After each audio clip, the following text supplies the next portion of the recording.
কৃতদাসী, তাইলে ফেরাউনের কৃতদাসীর কবর আমাকে কোনোদিন কাঁদাইত না। আমি ফেরাউনের কৃতদাসীর কবর চিনি, যেই কবর থেকে এখনো সুঘ্রাণ বাহির হয়। কৃতদাসীর চেয়ে নিচে কোনো স্তর নাই। ফেরাউনের চেয়ে এই দুনিয়ার জমিনে নিকৃষ্ট কোনো ব্যক্তিত্ব নাই। তার বাড়ির কৃতদাসীর কবর থেকে এখনো সুঘ্রাণ বাহির হয়। আমি কিতাব পড়া বলতেছি না, চোখে দেখা বলতেছি। ওই কবর আমাকে কোনোদিন কাঁদাইতো না, এখনো ওই কবর রাখা আছে। আপনারা যান, অ্যাড্রেস দেয়া দিই, দেরি হাজারো মানুষ যায়। এই জন্য মেরে দোস্ত, সত্য এটাই, আমি নারী হই আর পুরুষ হই, যুবক হই আর বৃদ্ধ হই, আমি যদি সম্পর্ক আমার ভিতরে স্বভাব বড়র সাথে সম্পর্ক গড়া, তাইলে এর চেয়ে বড় আর কেউ নাই, আল্লাহর চেয়ে বড় কেউ নাই, রসুলের চেয়ে বড় কেউ নাই। দুইয়ের সাথে সম্পর্ক জোড়েন। আপনি বড় হইতে চান, তাহলে ওইখানের বড়র চেয়ে বড় কেউ নেই। হায় দুনিয়ার মানুষ বড় হইলে আর কয়টা পদের মালিক, কয়টা পদ? হ্যাঁ, আরে প্রধানমন্ত্রী বড় তো, কয়টা পদ? হ্যাঁ, কয়টা? প্রেসিডেন্ট বড় তো, কয়টা পদ? আপনার আমার মালিক কয়টা পদ? আল্লাহর কয়টা পদের মালিক? হ্যাঁ, 99টা আমাদেরকে শুধু জানাইছেন, অগণিত পদের মালিক। 99টাও তো এই মজমায় একজনও নাই। না যুবক আছে, না বৃদ্ধ আছে, না দাড়ি পাকা আছে, যে আজ পর্যন্ত আমি 99 নামের অর্থ কোন একটা সময় নিবিড় ভাবে দেখছি যে 99টা পদ দেখি তো কি?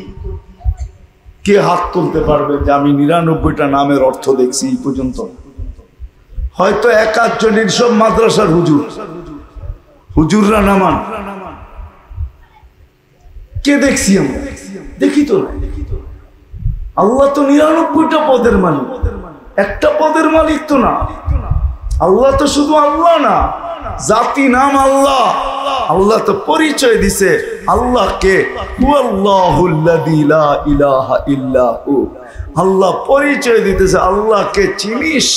আর রহমান, আর রহিম, আল মালিক, আল কুদ্দুস, আসসালামুল মুমিনুল মুহাইমিনুল আজিজুল জব্বারুল মুতাকাব্বিরুল খালিকুল বারিকুল মুসাব্বিরুল গফফারুল কহ্হারুল ওয়াহ্হাবুর রাসাকুল ফাত্তাহুল আলিমুল কাবিদুল বাসিতুল খাফিদুর রাফিউল মুইজ্জুল মুযিল্লুস সামিউল বাসিরুল হাকামুল আদলুল লতীফুল খবীরুল হালিমুল আযীমুল গফুরুশ শাকুরুল আলিকুল কবীরুল হাফিজুল মুকিতুল হাসিবুল জলিলুল করিমুল রকিবুল মুজিবুল ওয়াসি আল হাকিমুল ওয়াদুদুল মজিদুল বাঈসুশ শহীদুল হকুল ওয়াকিলুল কবিয়ুল মতিনুল ওয়ালিয়ুল হামিদুল মুসি আল মুবদি আল মুঈদ আল মুহয়ি আল মুমিত আল হাইয়্যু আল কাইয়্যুম আল ওয়াজিদ আল মাজিদ আল ওয়াহিদ আল আহাদ আল সামাদ আল কাদির আল মুক্তাদির আল মুকদ্দম আল মুআখ্খার আল আউয়াল ওয়াল আখির আল যাহির ওয়াল বাতিন আল ওয়ালি আল মুতাওয়ালি আল বাররু আত তাওয়াবুল মুনতাকিম আল আফু আর রাউফ মালিক আল মুলকি যাল জালালি ওয়াল ইকরাম আল মুকসিত ওয়াল জামি ওয়াল গনি ওয়াল মুগনি আল মানি আল দার আল নাফি আল নূর আল হাদি আল বদি ওয়াল বাকি আল ওয়ারিস ওয়াল রশিদ আস সাবুর জাল্লে জালালু। আল্লাহ বলে আমি 99 পদের মালিক আল্লাহ। সম্পর্ক জুড়লে ওই বড়র সাথে জোড়েন না, এর চেয়ে বড় তো কেউ নাই। আরেকজন আছে, সম্পর্ক যদি জুড়তে চান, এর চেয়ে বড় তো কেউ নাই, মুহাম্মাদুর রাসূলুল্লাহ। এর চেয়ে বড় তো কেউ নাই, এর চেয়ে বড় তো কেউ নাই, এর চেয়ে বড় তো কেউ নাই। কতজনের লেগেই তো কথা বললেন জমিনে রাইখা, বন্ধুর সাথে যখন কথা বলার পালা আসলো তো বলে বন্ধু জমিনে রাইখা কথা বললে শোভা পাবে না, আপনার বড়ত্ব ফুটা উঠবে না, আর আপনি বড় আমার প্রিয় এটার প্রমাণ হবে না। তাইলে কোথায় বসে কথা বললে প্রমাণ হবে? কারো সে উঠা চলে আসেন, পাশে বয়া বয়া কথা বলবো, পাশাপাশি বৈশা কথা বলবো। বলে কথা তো ওনার সাথেও বলছেন, বলে বলছি, কিন্তু এখানে পর্দা ছিল, এখানে পর্দা রাখতে চাই না, পাশে বসবেন, পর্দা থাকবে না। কাবা কাউসাইনি আও আদনা ফাদানা ফাতাদাল্লা ফাওহা ইলা আবদিহি মা আওহা। চিরদিনের বড় হইতে চান? যুবক পায়ে হাত রেখাবো, চিরদিনের বড় হবে। সাময়িক বড় হয়ে কি হবে? 60-70 বছরের বড় কি হবে? এই বড় হইয়া চিরদিনের বড় হবে। মা বোনদেরকেও বলতেছি, আপনাদেরকেও বলতেছি, চিরদিনের বড়। কেমন বড়? কৃতদাসী। তাইলে ফেরাউনের কৃতদাসীর কবর আমাকে কোনো দিন কাঁদাইত না। আমি ফেরাউনের কৃতদাসীর কবর চিনি, যেই কবর থেকে এখনো সুঘ্রাণ বাহির হয়। কৃতদাসীর চেয়ে নিচে কোনো স্তর নাই। ফেরাউনের চেয়ে এই দুনিয়ার জমিনে নিকৃষ্ট কোনো ব্যক্তিত্ব নাই। তার বাড়ির কৃতদাসীর কবর থেকে এখনো সুঘ্রাণ বাহির হয়। আমি কিতাব পড়া বলতেছি না, চোখে দেখা বলতেছি। ওই কবর আমাকে কোনোদিন কাঁদাইতো না, এখনো ওই কবর রাখা আছে। আপনিও যান, অ্যাড্রেস দিয়া দিই, দেরি হাজারো মানুষ যায়। এই জন্য মেরে দোস্ত, সত্য এটাই, আমি নারী হই আর পুরুষ হই, যুবক হই আর বৃদ্ধ হই, আমি যদি সম্পর্ক আমার ভিতরে স্বভাব বড়র সাথে সম্পর্ক গড়া, তাইলে এর চেয়ে বড় আর কেউ নাই, আল্লাহর চেয়ে বড় কেউ নাই, রসুলের চেয়ে বড় কেউ নাই। দুইয়ের সাথে সম্পর্ক জোড়েন। আপনি বড় হইতে চান, তাহলে ওইখানের বড়র চেয়ে বড় কেউ নেই। আখিরাতের বড় হওয়ার থেকে কোনো বড় আর নাই। আখিরাতে কিভাবে বড় হওয়া যায়? কি বড় হইতে চাই? মনের থেকে চান না মুখের থেকে চান? আব্দুল কাদের জিলানী রহমতুল্লাহ আলাইহি লেখছেন, আমি বলি নাই, লিসানুকা মুমিন কলবুকা মুনাফিক।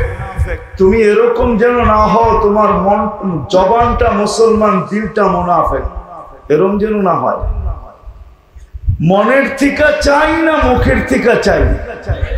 হ্যাঁ, বড় হইতে চান? চিরদিনের বড় পাক্কা কিন্তু? হ্যাঁ বিলকুল। তাহলে নামান, আজ এখন বোঝা যাবে আপনি হইতে চান কিনা। যদি চিরদিনের বড় হইতে চান, চিরদিনের বড় হইতে চান, বেশি কিছু করতে হবে না। মুসলমানের ঘরে তো আল্লাহ অস্তিত্ব দিছেনই, সর্বশ্রেষ্ঠ নবীর উম্মত বানাইছেন। আমি একটা ক্ষেত্র দেখাবো, শুধু একটা ক্ষেত্র। নিজেকে যদি ওই ক্ষেত্রের সাথে মুখলেস করতে পারেন, নিবেদিত প্রাণ করতে পারেন, আপনি যেখানেই থাকেন না কেন, দেহটা যেখানেই থাকুক না কেন, চাই এসির ভিতরে থাকুক, চাই বাড়ির কামরায় থাকুক, চাই ঘরের কামরায় থাকুক, চাই মেলে থাকুক, ফ্যাক্টরিতে থাকুক, অফিসে থাকুক, আদালতে থাকুক, যেখানেই থাকুক না কেন, যদি একটা ক্ষেত্রের সাথে মনটাকে লটকায় দিতে পারেন, মনটাকে আটকায় দিতে পারেন, একটা ক্ষেত্রের সাথে সম্পর্ক জুড়তে পারেন, সেটা হলো আল্লাহর ঘর। কি কি অনেকগুলা দেখাবো না, একটাই দেখাবো।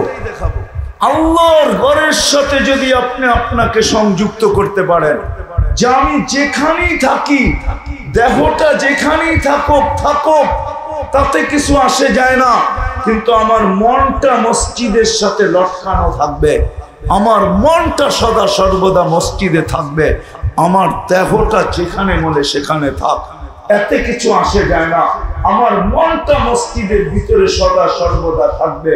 আপনি যদি লটকায় দিতে পারেন, তাইলে আল্লাহর ওয়াদা, কিয়ামতের দিন তোমার চেয়ে বড় মর্যাদা আমি কাউকে দিব না, আমার আরশের নিচে গ্যালারির ভিতরে তোমাকে জায়গা দিব। তোমার হিসাব কিতাব তোমার করতে হবে না, আমরা সব কিছু মিলায়া তোমার হাতে উঠায়া দিব। ওয়া আম্মা মান উতিয়া কিতাবা বিয়ামিনি, তোমার ডাইন হাতে উঠায়া দিব। আর মসজিদের সাথে যদি সম্পর্ক জুড়তে পারি, আজকে সবচেয়ে বেশি অবক্ষয় মুসলমানের আর কিছু না, এর চেয়ে বড় অবক্ষয় মুসলমানের কিছু নাই, এর চেয়ে বড় নারাজি, আল্লাহ নারাজ হওয়ার এর চেয়ে বড় কোন উপকরণ আমি খুঁজে পাই নাই, যে আল্লাহ ডাকে তারপর মসজিদে আসে না।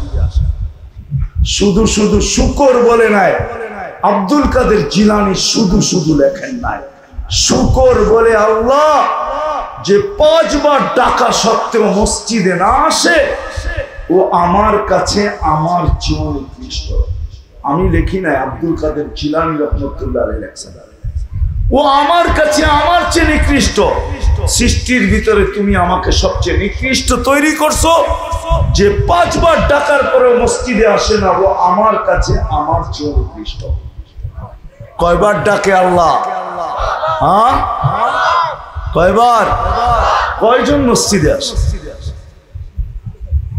কয়জন ফ্যাক্টরিতে যায় নামাজ বিছায়?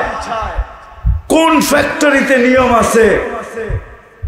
চাই নরসিংদী হোক, চাই 2500 হোক, ছোট ছোট ফ্যাক্টরি হোক আর বড় হোক, কোনখানে এই নিয়ম আছে যে আজান হবে সাথে সাথে বন্ধ, সাথে সাথে উজু, সাথে সাথে দাঁড়াবি, নামাজ শেষ আবার চালু? এই নিয়ম কোন ফ্যাক্টরিতে আছে?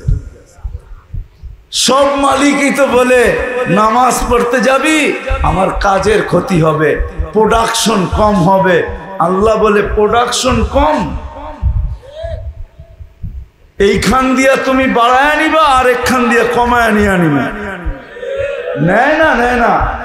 হ্যাঁ, কামায় বস্তা বইরা, কিন্তু কোনো বরকত নাই। বরকত আছে নাকি? হ্যাঁ, যারে জিজ্ঞেস করবেন ওই কয় নাই। যারে জিজ্ঞেস করবেন 250 আর 500 2500 মেশিন, যার ওরে জিজ্ঞেস করেন ও বলবে দান্দা ভালো না। দান্দা বোঝেন তো কি? কি যার 2.5টা আছে ও কয় ব্যবসা ভালো না, যার 2500 আছে ও কয় ব্যবসা ভালো না। সবাই কয় কি? ব্যবসা ব্যবসা ব্যবসা ভালো না, বরকত নাই, এই জন্য কয় ব্যবসা ভালো না। তো মেরে দোস্ত, যদি চান মনে পুরানে, তাহলে মসজিদের লোকে সম্পর্ক জোড়ে, আর কিচ্ছু লাগবে না। একটাই 100, একটাই প্রমাণ দিব আমি, একটাই 100। এই জন্যই বলছে আউয়ালু মা ইউহাসাবুল আবদু ইয়াউমাল কিয়ামাতি আস-সালাহ, কিয়ামতের দিন মসজিদের সম্পর্ক আগে দেখা হবে। ইদা সালুহাত, ওটা ঠিক তো পুরা জীবন ঠিক, ওটা ঠিক না তো কোনটা ঠিক না। বাকিগুলোর ভিতরে হাত দেওয়া ছাড়া আল্লাহ লেখা দিবে একটাও ঠিক না। যখন এটাই ঠিক না, বাকিগুলা ঠিক না। এই জন্য যদি বড় হইতে চান, চিরদিনের বড়, 2-4টা আমি দেখাইছি আপনাদেরকে যে কেমন বড় নিদর্শন দেখাইছি। নিদর্শন, কবর পর্যন্ত সালাম দিবে, ফেরেশতা পর্যন্ত সালাম দিবে। চলেন সর্বশেষটা দেখায় দিই কেমন বড়। রব পর্যন্ত সালামের মালা পড়ায়, সালাম কওলাম মির রব্বির রহিম। রব পর্যন্ত জান্নাতের দরজায় স্বাগত জানাবে, রব পর্যন্ত। আল্লাহ রসুল বলছে ইয়াস্তাকবিলুনি উম্মতি রব্বি, আমাকে আমার উম্মতকে জান্নাতের গেটে আল্লাহ স্বাগত জানাবে। আল্লাহ, জানি না 1.25 লক্ষ উম্মত আল্লাহকে জান্নাতে যাওয়ার পরে কখন দেখবে, কিন্তু আমরা আল্লাহকে দেখা তারপরে জান্নাতে ঢুকবো। আমরা জান্নাতের নেয়ামত পরে দেখব, সবচেয়ে বড় নেয়ামত আল্লাহকে দেখা, ওটা সবার আগে দেখব।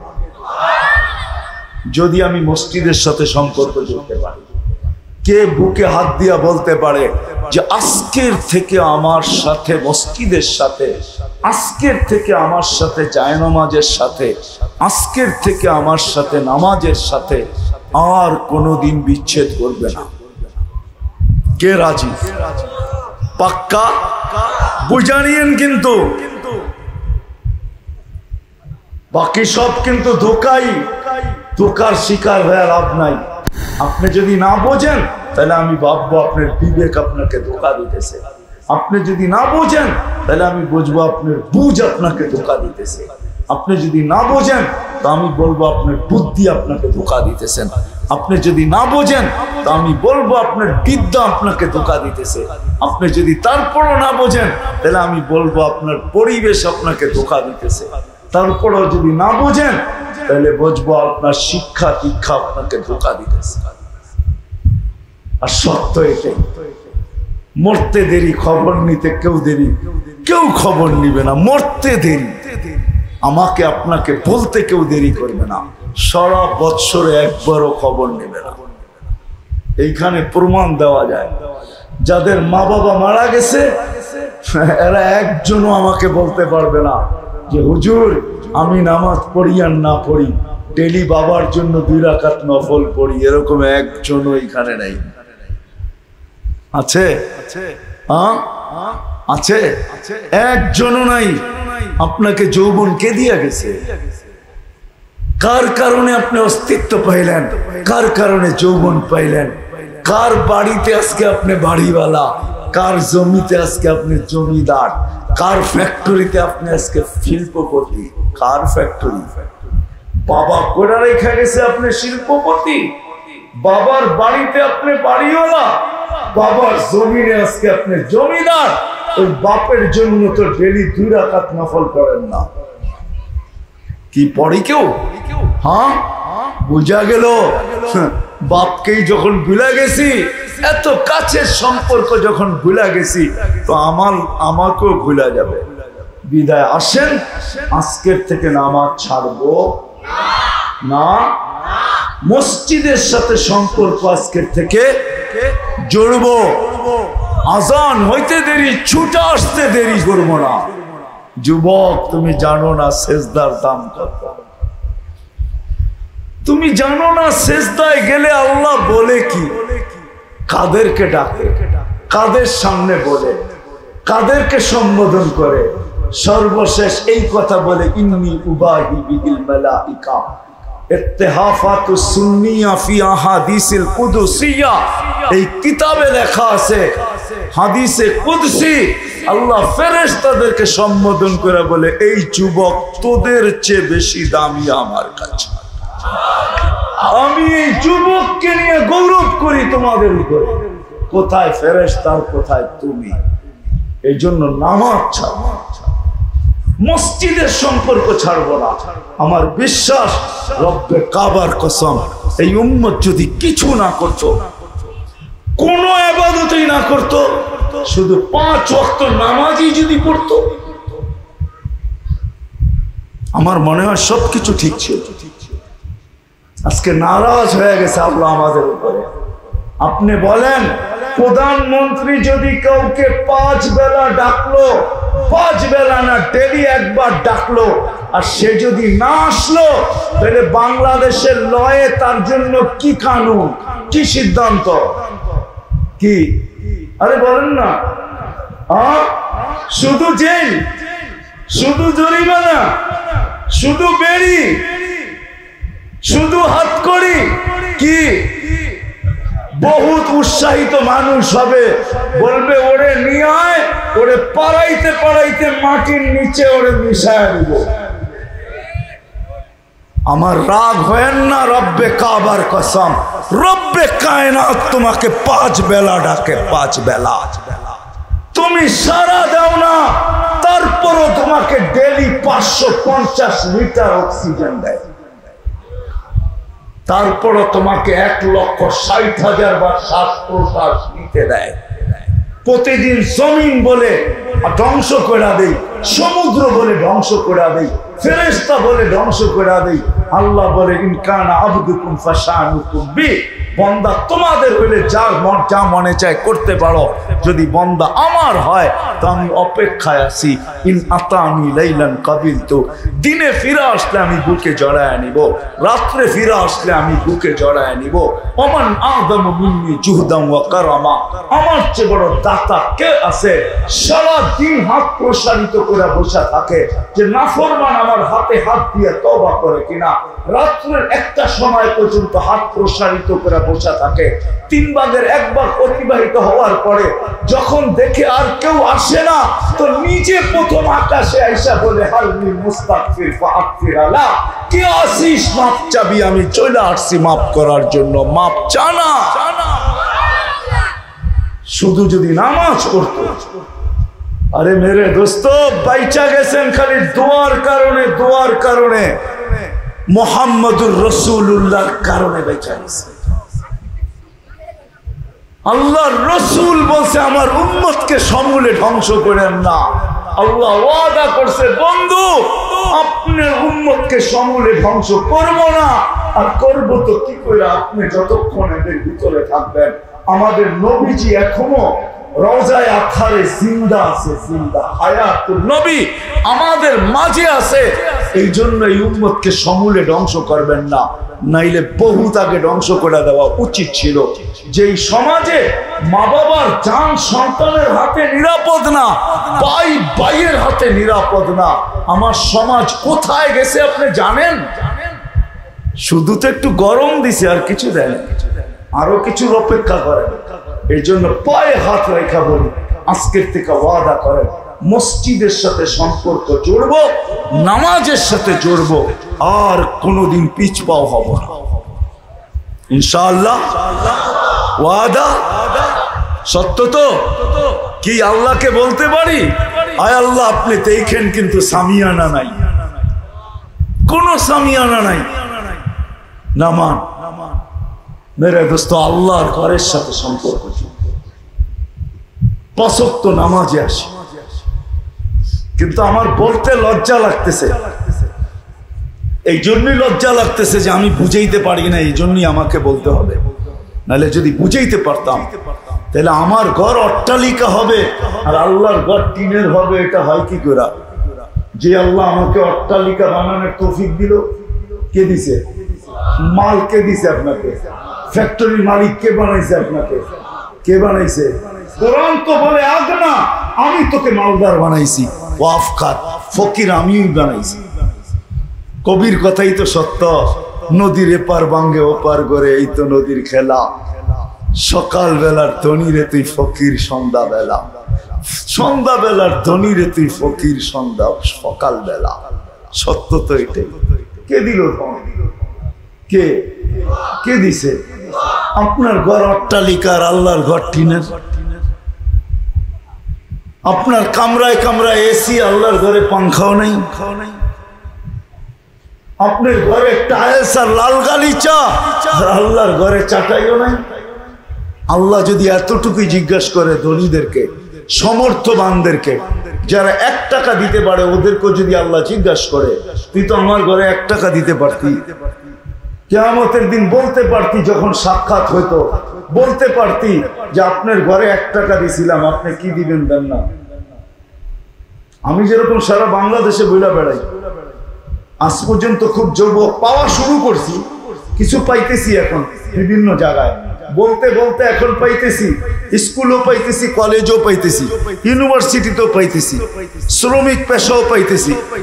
2 দিন আগেই আপনাদের এইখানে মাদক দিতে এক ছেলে এসে বলতেছে হুজুর, টুপি খুইলা বলতেছে হুজুর আল্লাহ রসুলের আদর্শ মতো চুল কাটা হয়েছে? তা আমি ভালো করে দেখা বলছি হ্যাঁ হয়েছে। আমি বলতেছিলাম যে কমসে কম জীবনে যদি একবার আল্লাহ রসুলের আদর্শ মতো চুল কাটতাম, তো কিয়ামতের দিন রসুলের সাথে যখন দেখা হইতো তাহলে আমি বলতে পারতাম আপনার আদর্শ মতো চুল কাটছি, জীবনে একবার হইলো, আপনি আমাকে কি দিবেন দেন না। হাত পাতার সুযোগ হইতো। আজকে আল্লাহর ঘরেও 1 টাকা দিয়ে আল্লাহর কাছে হাত পাতার সুযোগ হইতে পারে, কিন্তু আমাদের সমাজের তো উচিত ছিল, চাওয়া উচিত ছিল না, বরং এই সমাজের উচিত ছিল কেউ আল্লাহর ঘর মসজিদ মাদ্রাসা বানানোর নাম নিতেছে তো চতুর্দিক থেকে নারী পুরুষ যে যতটুকু পারে ছুটে আসা উচিত ছিল যে আমি কি করতে পারি, আমার অবস্থা এই, আমি কি করতে পারি বলেন, আমি ডেলি রিক্সা চালাই, আমি কি করতে পারি। তখন সলিউশন বাহির হতো, তোমাকে বেশি কিছু দিতে হবে না, তুমি 1 কেজি বালু দিলেই চলবে, তোমাকে বেশি কিছু দিতে হবে না, তুমি 1 কেজি সিমেন্ট দিলেই হবে। 1 কেজি সিমেন্ট কয় টাকা? 15 টাকা, ঠিক না? তুমি 1 কেজি সিমেন্ট দিলেই হবে, তোমার বেশি কিছু দিতে হবে না, তুমি একটা ইট দিলেই হবে। তাহলে সে এসে জিজ্ঞেস করতো, হাত পাততে হতো না। আজকে তো মসজিদ মাদ্রাসার জন্য হাত পাততে হয়, অথচ কিয়ামতের দিন বোঝা যাবে এই মসজিদ কোন মসজিদ, এই মসজিদ কোন মসজিদ। মসজিদ ও মুসল্লিদেরকে তালাশ করবে কিয়ামতের মাঠে। হ্যাঁ হ্যাঁ সত্য। মাইনা নেন আমার কথা। মসজিদ ও মুসল্লিকে তালাশ করবে, আমার মুসল্লিরা গেল কোথায়? আমি আল্লাহর ঘর হইয়া ওদেরকে রাইখা যাই তো চাই কি করে? আমি গেলে ওদেরকে নিয়েই যাব। উচিত ছিল আমাদের আশা।